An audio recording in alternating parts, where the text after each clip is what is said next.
का और जितनी भी यहाँ पर इंतज़ामिया कमेटी है उन सभी का, और जितने भी यहाँ पर मौजूद आदमी हैं और आप सभी का। इतनी सर्दी में भी आप सभी यहाँ पर काफ़ी आराम से बैठे हैं, बच्चे भी बड़े भी, तो आप सभी का बहुत बहुत शुक्रिया।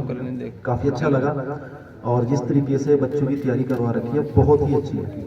और कोई भी बच्चा ऐसा नहीं लगा कि तैयारी के जब भी यहाँ पर उन्होंने स्पीच दी अपनी कि वो डरा हुआ।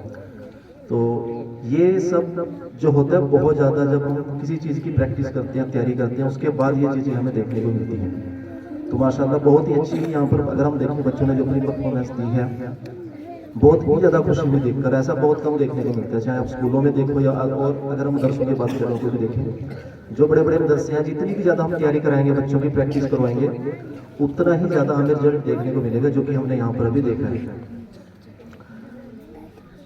तो 15 अगस्त 1947 को हमारा देश आज़ाद हुआ था और 26 जनवरी 1950 को हमारा जो संविधान है वो लागू हुआ था।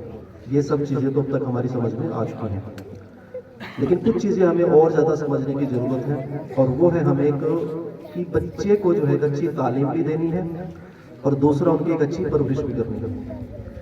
बच्चों की एक अच्छी तालीम और परवरिश ये हर एक माँ बाप की जिम्मेदारी है, चाहे वो कोई भी हो। और आज के वक्त में अगर हम देखिए तो अगर हमारा बच्चा 10वीं पास हो चुका है तो हम सोचते हैं कि हमारे बच्चे की तालीम जो है पूरी हो चुकी है, चाहे वो 10वीं हो या 12वीं हो। लेकिन अगर हम सही मायनों में देखें तो जो बच्चों की एजुकेशन है, जो सही तालीम है, वो शुरुआती 10वीं 12वीं के बाद होती है।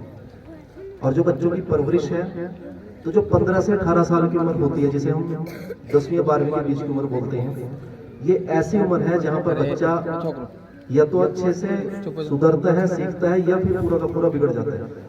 यहाँ पर बच्चे को बहुत ही छोटा सोचते हैं कि तो हमारा बच्चा है, यहीं से आपको देखोगे तो उसे बीड़ी सिगरेट की आदत रहेगी, यहीं से वो नशा करना सीखेगा, यहीं से वो स्मैक पीना सीखेगा।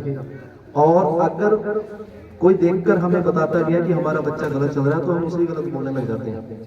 तो इसलिए मैं बोल रहा हूँ कि सबसे पहले हमें ध्यान रखना है कि बच्चे की हमारी परवरिश सही हो, उसके बाद सही तालीम हमें उसे देनी है। दीन के साथ साथ दुनिया में भी कामयाब होना है। जब आप किसी मुसलमान को देखते हो कि पुलिस ऑफिसर है, अलग लेवल की खुशी मिलती है, हमें अच्छा लगता है, चलो मुसलमान भाई है, भाई पुलिस वाला है। जब आप किसी पुलिस अफसर के साथ साथ किसी डॉक्टर को देखते हो, किसी इंजीनियर को देखते हो, तो अच्छा लगता है कि कोई पंचायत ऑफिसर है, कोई पटवारी है, तहसीलदार है कि मुसलमान है, एक अलग ही खुशी होती है। तो ऐसा नहीं है कि हर एक गांव में से एक ही आदमी हो या पूरे एक जिले से या तहसील से एक आदमी, ऐसा नहीं होना चाहिए। हर गांव में से अच्छे एजुकेटेड बच्चे होने चाहिए। यानी कि हमें अपना ध्यान रखना है कि बच्चे का जो इंटरेस्ट है, बच्चा जो करना चाहता है वो किस चीज में है, उन चीजों को हमें ढूंढना है।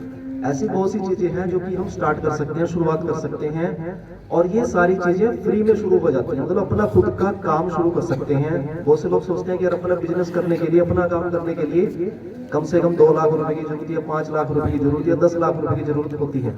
तो ऐसा नहीं है।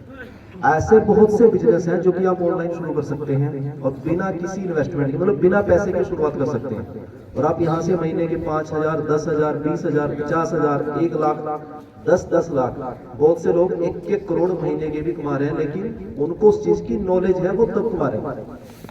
आज अगर मैं आप लोगों की बात करूं या अपनी बात करूं या बच्चों की बात करूं, अगर हम यमुनानगर से आगे जाएं, दिल्ली चले जाएं या किसी बाहर के मुल्क में चले जाएं, तो हमें पता नहीं चलेगा कि हम यहाँ तो हम पहुंच चुके, यहाँ से इधर कैसे जाना है और यहाँ कैसे जाना है, क्योंकि हमारी उतनी तालीम नहीं है। तो सबसे पहले हमें हिंदी के साथ साथ में इंग्लिश की नॉलेज भी होनी चाहिए, और इंग्लिश के साथ साथ में कंप्यूटर की नॉलेज भी होनी चाहिए। वो आप देखिए कि बच्चों के लिए जो कंप्यूटर सेंटर है वो कहाँ तक है, जो इंग्लिश के सेंटर है वो कहाँ तक है, और अगर नहीं है आसपास तो आप ऑनलाइन भी सीख सकते हैं उसको। 500 रुपए के, 600 रुपए के कोर्स हैं, वह बच्चे के लिए बाई करवा सकते हैं और उसे सीख सकते हैं। आजकल तो स्कूलों में टैबलेट भी मिल रहे हैं बच्चों को, लड़के लड़कियों को, तो उनके अंदर भी आपको 500 में 600 में कोर्स करके उनसे अपने बच्चों को सही तालीम दे सकते हैं। तो बच्चे का आपको ध्यान देखना है कि बच्चे का इंटरेस्ट किस चीज में। बहुत से बच्चों को कंप्यूटर में होता है, लेकिन नहीं भाई तुझे तो मोटरसाइकिल का काम सीखना है, तो बच्चे की वो चीज भी देखनी है कि बच्चा करना क्या चाहता है।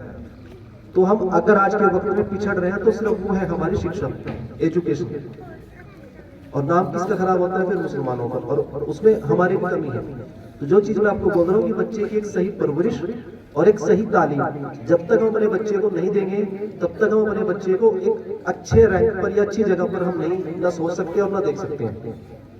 तो मेरी आप लोगों से सिर्फ यही गुजारिश है कि अपने बच्चे को ज्यादा से ज्यादा जितनी ज्यादा हो सके तालीम दो, दीन के रास्ते से चलो तो दुनिया में भी कामयाब रहोगे और आखिरत में भी कामयाब रहोगे। 5 वक्त की नमाज भी हो और अपने जितने भी हमारे मदरसे हैं आसपास में उन सबका हमें ध्यान रखना है।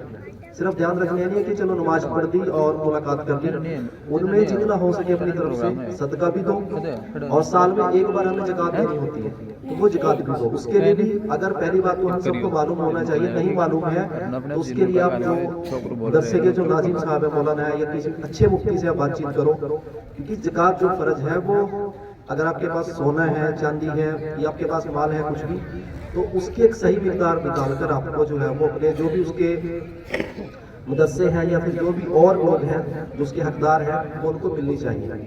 अगर हम सही तरीके से अपनी ज़कात अदा करेंगे तो बहुत से लोगों की गरीबी भी दूर हो जाएगी और मदरसे में जो तंगी होती है, बहुत सी चीज़ों की ज़रूरत होती है, वो भी इंशाअल्लाह जल्दी से पूरी होती रहेगी।